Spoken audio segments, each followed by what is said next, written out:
Good morning, Collierville. My name is Margot Britt, and you're watching NewsBeat 19. As we approach the end of the school year, all sorts of things are happening. Today, we will be talking about end-of-year testing, the new Collierville alert system, how COVID has impacted Collierville High School's fine arts, and the recent news regarding the CHS boys basketball team. First up, TN Ready. TN Ready at Collierville High School is back. Make sure to mark your calendars. After taking a break this past year, the tests are set for April 12th to April 23rd. The plan is to take one test in the morning and have classes of reduced time throughout the rest of the day. It is going to cover math, science, and English. Because of how this year has played out, the test can help your overall grade. In the end, we all know how much everyone loves testing, so let's dive deeper. As the 2020-2021 school year comes to an end-of-year testing gets closer and closer. At Collierville High School, students will be required to take the TN Ready statewide test. TN Ready is it's our state assessment, so state testing. It is required by federal and state law. There's a long history to it over the last couple of decades, but essentially it's related to accountability. They want data to track how successful public school is and how our students are being prepared for the future and for their classes. So TN Ready has 7 subjects at the high school level that we are mandated to offer and administer every single year. And those 7 subjects are English 1, English 2, Algebra 1, Algebra 2, Geometry, U.S. History, and Biology. So every year we give those 7 tests, and that's basically what TN Ready is. With a year as different and crazy like this one, there are definitely other factors to think about while heading into testing. I think everyone is as prepared as we could be in a year like this. I think that there are a lot of mitigating factors that are going to prevent students from doing their best on the test, like stress, and some students haven't been in the school building all year. So just a general lack of disconnect, I think, is probably going to negatively impact students' performances. A good grade can raise their grade up and raise their semester grade average up. So I think they want to stress it out to be able to make a good grade. I understand the need for data and to check where you guys are, especially at the end of a year like this, but it does add a lot of extra pressure that we could all do without a little extra pressure. I think our teachers will do the best job that they can to prepare you guys for TN Ready. The classwork that y'all do every day is the best prep work. Because the learning has been so different, and learning from home has been a challenge for a lot of students. Yeah, I think it's possible that the test will be a little bit more challenging this year than in a normal year. Yeah, I think it'll be harder. Some kids just don't think they've learned. So they're just going to be harder on the fact of paying attention and remembering what they had to do and how to solve the problems. With the way this year played out, some students may believe they just aren't ready for TN Ready, like how they would be on an ordinary year. This year only, because of COVID and because of the unique circumstances surrounding this year, it counts as students 15% only if it improves their average. So if it doesn't improve your average, then it won't count, and each semester will just be worth 50%, like they are in any non-tested class, like music class or English 3. I do think that because you guys were out of school all last spring and this year has been so different, that it will give us a good understanding of what gaps in learning there maybe have been. I'm glad that this test scores can only help students' grades and not penalize you guys if you don't do well. But I do think it could give us a good measure to see what deficits maybe have happened because of you guys being out of school for so long. This school year, plenty of things have changed and been affected in terms of how it would normally play out, and TN Ready is no exception. Because of the parameters that we're under with social distancing and trying to keep students safe, it will look very different from previous years. A couple years ago, the last time we administered this test, it was all on computers. This year it is back to paper, so it is paper testing. So you get the test booklet and the answer document like a traditional test. CVA students and in-person students will be testing in different testing rooms. CVA students do have to come on campus. That is mandated by the state of Tennessee, the Tennessee Department of Education, because it's a secure testing environment. We cannot allow the materials to leave campus so that we could not test. We're not permitted to test at home. So CVA kids will have to come on campus this year to take the test. So we're putting in a lot of safety things to make sure that they feel comfortable coming in the building to take these tests because they matter a lot to us. We are held accountable as a school for the test scores. So schools can be put on a reward list, which is a good thing based on your scores, or you can be put on some not so good lists based on your scores. The test scores also affect every teacher, counselor, and administrator in the building. We get a score every year based on how the test scores go. So I'm held accountable for how well students do on TN Ready test, and every teacher, counselor, other administrator in this building is as well. So it is important to us that the testing goes really well and that the students take them seriously. We're going to be putting a lot of different precautions into place for the students who have not felt comfortable coming to campus this year. So I think that they will be safe. They're going to enter through their own doorway. They're going to only test with other CVA students. They'll be socially distanced appropriately, so I don't have any concerns about them having to come onto campus. But it might be a little bit more crowded, so I bet COVID cases might pop up, but I bet it'll be fine. Next up, we will be briefly leaving the school. Collierville is getting an upgrade. The security and alert system have been replaced with a new system that is easier and more accessible for people. But don't just take it from me, because we have an informational segment here to tell you all about it in detail and what the new updates include. With today's news, we go to Collierville Town Square for more. Collierville is in the process of implementing a new emergency alert system. Jennifer Casey, public information official, gives us more details. This existing system has been in place for a long time and needed an upgrade.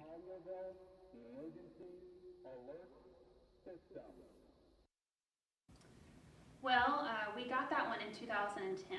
So it was primarily a landline system, and you were automatically added to the database just through having a landline phone, and that was through our 911 database. You were automatically put on there.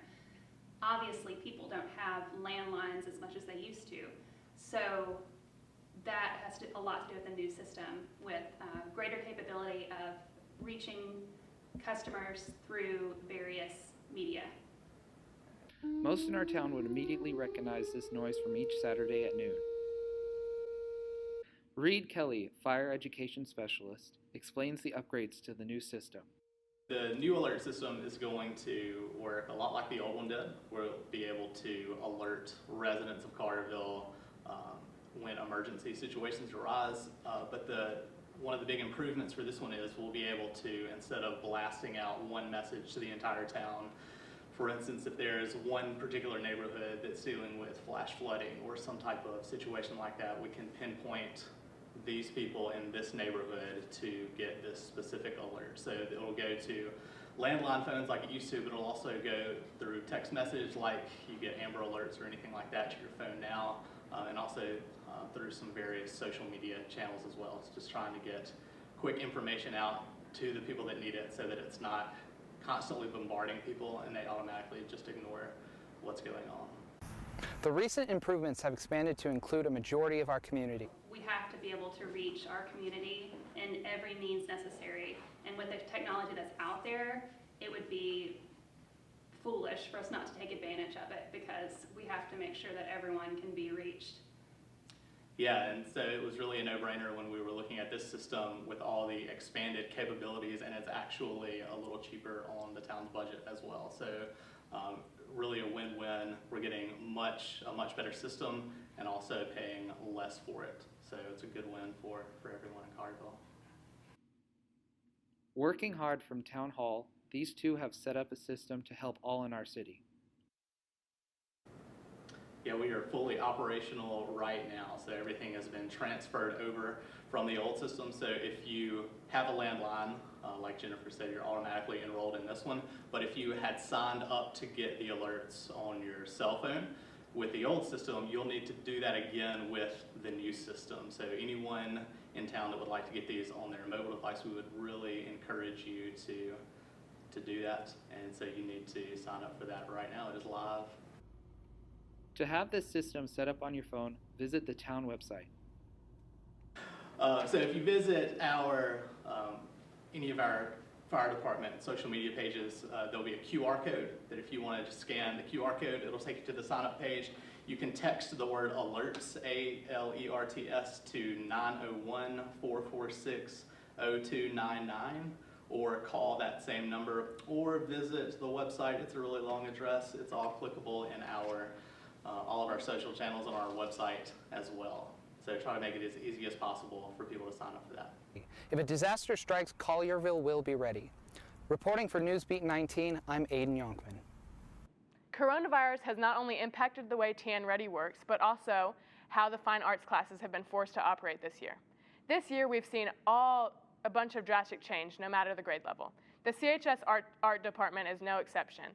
It has not only affected the teaching, but also how the students learn. Arts are generally hands-on and aren't necessarily easy to learn. Students in all parts of arts have been working hard this year to thrive in a virtual environment. Fine arts are a very important part as they give students academic benefits while at the same time giving students exposure to diversity and creativity. Let's learn more on how big of an impact COVID played. Here at Collierville High School, there are many fine arts classes, whether art, film, music, or anything else the school has to offer. But one class that has been uniquely affected by COVID is the art department. But what makes teaching art with COVID so different? The difficulties and challenges of teaching art with COVID, it's been a crazy year. Most of our issues have been with the materials and the techniques that we do in class. Students at home may not have those materials, and it's harder for them to do those techniques. So we do lose a little bit of our curriculum that we would normally be teaching. The technology, I can speak for all of our teachers, and we have grown so much in learning how to use a flex cam so we can show them demonstrations, recording our videos and uploading them in Schoology. It's been quite challenging, but the most part is the kids really being able to dive into certain techniques with materials. It just hasn't happened this year. Through taking art, students here have learned many valuable skills which have affected them after high school and will continue throughout their lives. Usually when you're doing artwork, you're comparing with others and it's a more social aspect, but now since it's COVID, it's more individualized, so you get to develop yourself as an individual versus the class. While students were able to learn many skills, art also presents some challenges that are unique to the class, especially with COVID. Yeah, like I said earlier, you're focusing on yourself. You're usually social distance, you've got this barrier in the way, you have less desk room. So it's more of a smaller, but you still get to experience the art experience too. But in a normal year, what are some issues new students have while taking art?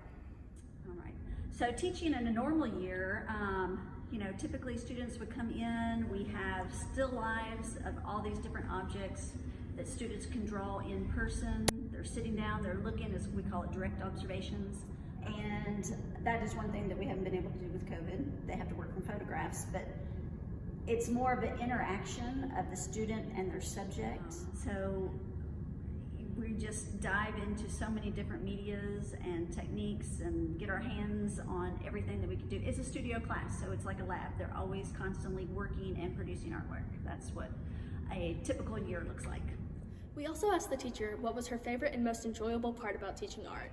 I would say my most enjoyable aspect of teaching art is working with the students. I mean, they are the ones who are doing the creating that I'm asking them to do. I think when I have my beginners, my Art 1 students, who I have some kids that have never taken art before, it's really fun to see them go, oh, look, I can actually do this, or I am enjoying this, because some people come in and think that, oh, I just need to get my credit and move on. So I like those beginners because they kind of get hooked on it. And then I have my advanced students who they've taken art for a couple of years, and I like to see how much they've grown from that Art 1 class to that AP class, and their choices of the materials that they want to do and their ideas, and they come up with their own techniques. So it's the process of them evolving is what I really enjoy. Art is one of the most beneficial and unique classes that Collierville High School has to offer. It is a creative and mind-opening outlet in which students can express and grow their artistic talent. Due to COVID-19, school sports have been difficult to coordinate while still remaining safe for the students to participate in. There have been limitations all year. And the year isn't as intense as it would be normally. But for the CHS basketball team, that's no problem. We have big news to celebrate. For the first time in 50 years, your CHS basketball team has made it to the finals of the state tournament. So please, join us in congratulating our fellow Dragons. What has the team done differently this year compared to the last 50 years? Well, I think, just the ability for our guys that were able to connect this year. We had great team chemistry. And we were fortunate to kind of get hot at the right time. We lost some games late in the year, but I felt we were getting better. And I think we just kind of, one of those moments where we were able to, connect and get hot at the right time to allow us to have the success we had. Who has been your toughest competition so far to make it into the tournament? Yeah, we had to defeat Arlington on the road to make it to the state tournament. So, they were really tough. We were fortunate to find a way to win. We won in overtime. So, they were our toughest competition to get in. And we played one of the toughest schedules in the state this year, so it really prepared us to get ready for the state tournament. Although you did not win the tournament, are you still proud of the team? Oh, most definitely.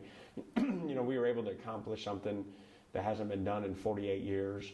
And for us to be able to get there and then win a game, and then we were so close. We didn't have a great third quarter. At the end of the day, our kids were able to accomplish something that hasn't been done in a long time. So really proud of them, and I'm excited about what the future is for our young guys. How tough is it to get into the state tournament, in your opinion? Oh, brutally tough. It hadn't been done in 48 years. So, it's really tough, and we don't take it for granted. And, I'm hoping that it shows to the young guys, they got to continue to work to continue to get better, and hoping to, where we can compete to get there every year. How long did the team train to make this far into the brackets? We train every day. We're back working out now, so we're trying to get better, and, it's an everyday thing. Basketball is a year-round sport, especially in Memphis. So, we got to continue to work, and we're already back in the gym now. Do you think the team will be able to make it back to next year? Oh, it's going to be tough. That's our goal. Our goal is to get back there and do even better. So, it's going to be tough. But, we've got some good young players, and hopefully seeing that and having that opportunity to participate at a state tournament drives them even more to be better and continue to get better. What was your team's win rate this year? How does it compare to last year? Yeah, so last year we were 20-12, and this year we were 22-12. So we won more games. We played one of the toughest schedules in the state this year. So,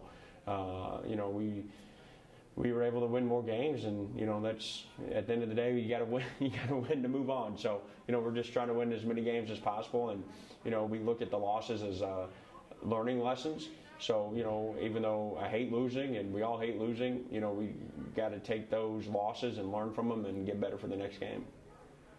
What are some improvements that you could like to make to the team next year as compared to this year? Yeah, just taking care of the ball. We got to do a better job taking care of the ball.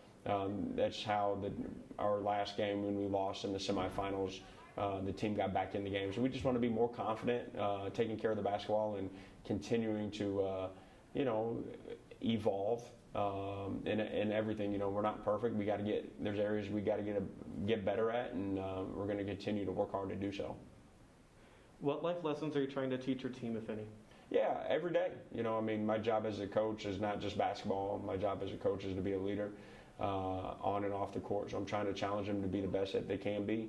Some kids want to play college basketball. Some of them, Ethan and Noah are going to play college football this year that we're seniors. So I'm just trying to instill in them a great work ethic to pursue their dreams and challenge them every day to be better. That's all we have for you today, folks. We appreciate you watching, and we hope you come back again.